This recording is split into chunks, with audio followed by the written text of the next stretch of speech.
Whenever Christians run out of excuses and cannot defend the lies and contradictions in the Bible, they usually use a strange claim. They say, Jesus' own disciples died for their faith because they knew he had truly risen from the dead. If he had not been resurrected, they would not have died for him. No one dies for a lie. This claim by the Christians reveals something important. They don't have solid answers to our objections about the Bible itself. That is why they shift the focus from the lies and contradictions in the Bible to legendary accounts of the apostles' death, as if that somehow proves their beliefs true. But this so-called trump card, the death of disciples, is itself a lie, an invention of the church. When examined carefully, this claim collapses under the weight of historical facts, contradictions, and unreliable sources. More importantly, the stories of the disciples' deaths came from the writings that the church itself later rejected as heresy. In this video, we will show why the claim that all of Jesus' immediate disciples died as martyrs is not only unproven, but built on legends, myths, and church propaganda written centuries after the disciples had lived. The Bible's silence on the disciples' death. First, let's note something crucial. The New Testament of the Bible is almost entirely silent about how the apostles died. The book of Acts, which records the early church's history, mentions only the death of James, the brother of John, who was executed by Herod Agrippa in Acts chapter 12, verse 2. But considering the fact that the Bible is full of unfounded stories, we have no reason to assume even this one account is necessarily reliable. But even if it were true, the fates of apostles Peter, Andrew, Thomas, Matthew, Philip, Bartholomew, Simon the Zealot, and Matthias are never recorded anywhere in the Bible. If martyrdom was truly central to the apostles' testimony, why does the Bible itself omit all these details? Where then did the church get its extraordinary claims? The answer is simple. Not from the Bible at all, but from much later, unreliable, and even heretical writings. The real sources of the martyrdom stories. Between the late 2nd century and as late as the 5th century, a number of apocryphal books appeared, such as the Acts of Peter, written between 180 to 200 AD. The Acts of Thomas, written between 200 to 220 AD. Acts of Andrew, 250 to 300 AD. The Martyrdom of Matthew, 250 to 300 AD. Acts of Matthias, 250 to 300 AD. Acts of Simon and Jude, 250 to 350 AD. Acts of Philip, 350 to 400 AD. Acts of Bartholomew, 400 to 500 AD. These writings are the only sources for the famous martyrdom stories.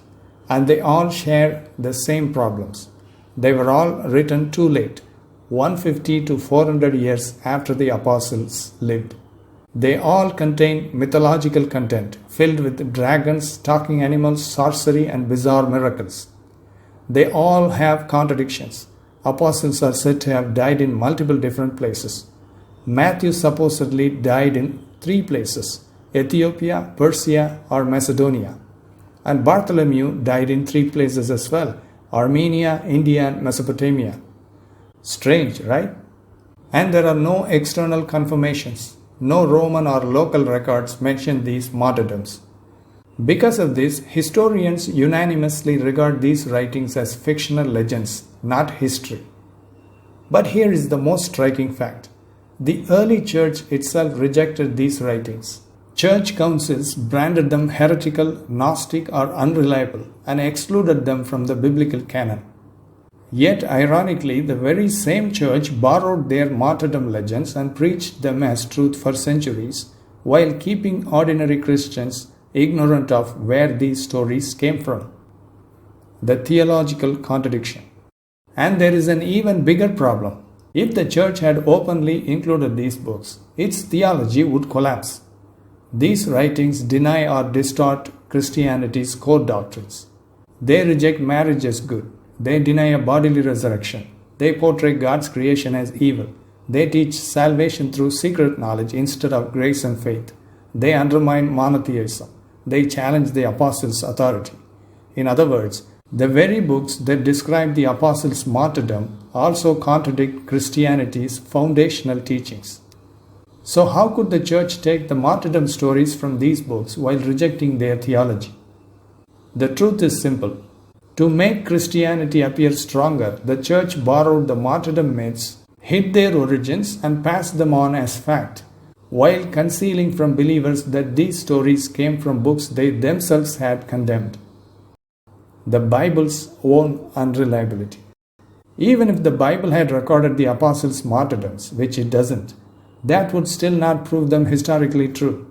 Why? Because the Bible itself is full of contradictions, errors, and inconsistencies. It cannot be treated as a neutral historical record. Real history requires multiple independent and verifiable sources, not self-affirming fake texts. And there is a common follow-up claim. Christians often add another line of defense. They say, but even today missionaries die as martyrs for Jesus. Would they all die for a lie? This is not a powerful argument at all. It's a foolish one. People have died for false beliefs throughout history. Religious extremists in other faiths willingly give up their lives for their gods and ideologies. Yet no Christians would accept those deaths as proof that those religions are true.